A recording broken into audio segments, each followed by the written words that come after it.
In today's video, I'm going to teach you how to reconcile your bank accounts in QuickBooks online.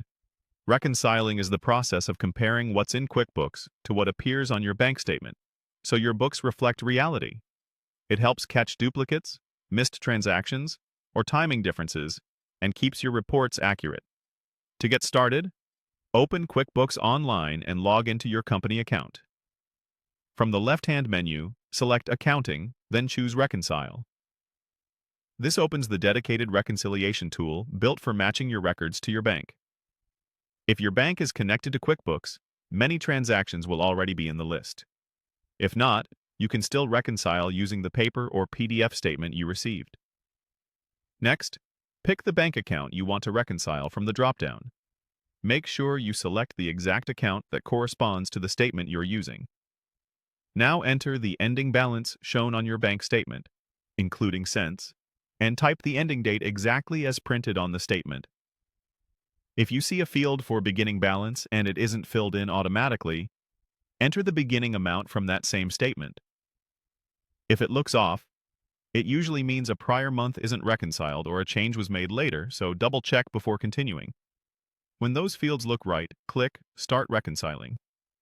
You'll see a list of transactions in QuickBooks. Your goal is to match them to the transactions on your bank statement.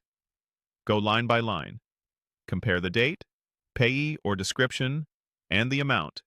And when you find a match, check the box to mark it as cleared.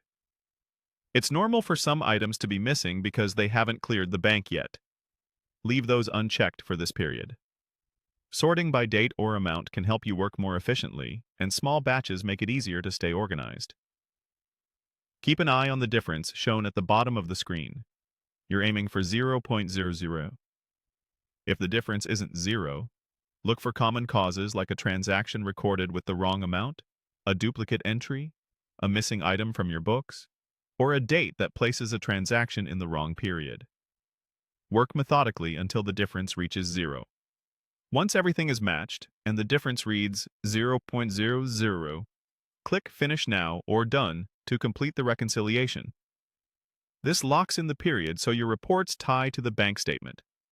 If you need to step away midstream, QuickBooks saves your progress so you can return and pick up where you left off.